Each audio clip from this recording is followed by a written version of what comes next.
Hello, welcome to my channel. This is a book review of the devotional Jesus Calling by Sarah Young, enjoying peace in His presence.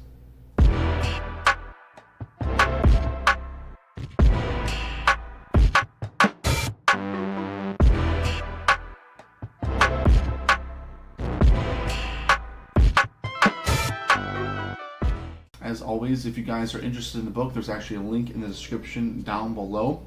This is a really popular modern Christian devotional.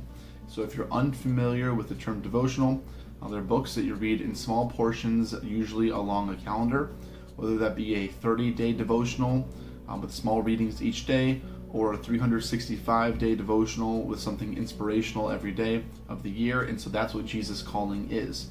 Each page is just one day of the book. So it's just shy of 400 pages. So this is what a day would look like.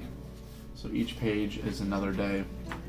And there are Bible verses down at the bottom. And so devotionals are generally incredibly easy to read.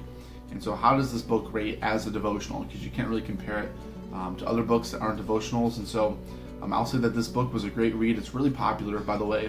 It was highly enjoyable, and I highly recommend it to new Christians. Though I will say the only downside, and it could be positive for other people, is that it was a little bit light and fluffy compared to some other devotionals, but that's just because I've read so much Christian material that at this stage I could do things that are a little bit deeper with more Greek and Hebrew. This was very, not just want to say emotional, but just encouraging and uplifting, and draws you closer to God, and so that it serves its purpose. And so it was more inspirational than educational, and I hardly took notes. Though that's not always the point of devotionals. They're usually meant as a way to draw closer to God and to feel His love.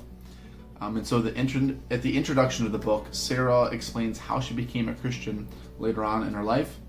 She did not grow up in a Christian home, and so also I'll say very rarely in this book do I disagree with something, though I do have a few small disagreements. They're just more theological, just technical things that I'm like, well, there's a Bible verse that says otherwise. But there's nothing major at that point, and she's not really taking anyone astray. And so I will say that this was a very good book, and I probably could not have done a better job.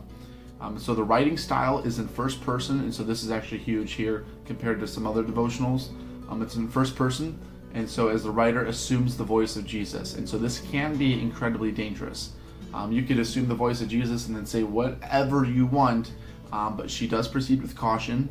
And she tries to only say things that Jesus would agree with, or say, or like I said, at least agree with, without trying to put words in His mouth. And so that's really important.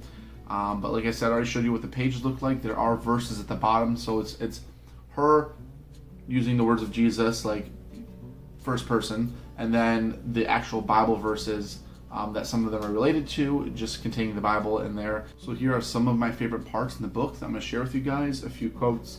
The first one found on May 21st. You forget that I am in charge of your life.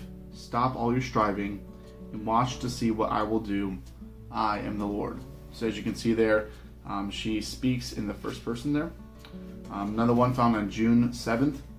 Who is in charge of your life? If it is you, then you have good reason to worry. But since I am in charge, worry is both unnecessary and counterproductive. And so then she fits at the bottom there. Verses about worry. Continuing on, and actually June 24th is another one that I wanted to share with you guys. Don't be surprised by how easily you sin when you forget to cling to my hand. September 10th is weird, flipping through the days, looking at the dates rather than pages. My last recorded promise to my followers was, surely I am with you always to the very end of the age. That's another thing interesting there. So in the actual part that she writes, she actually italicizes parts that are using exact scripture in addition to including scripture down there. So that is really helpful just to see. Again, it's always good to read those verses just to make sure you're getting the right context. And last one that I want to share with you guys here is found in November 12th. My kingdom is not about earning and deserving. It is about believing and receiving. I hope that this was helpful for you guys. I definitely do encourage this book. Like I said, it's really easy. Just a page a day, and then, man, in a year you're done. And so I have a few devotionals that are like this, and so I'm going to be doing other reviews of them. But thank you so much for watching.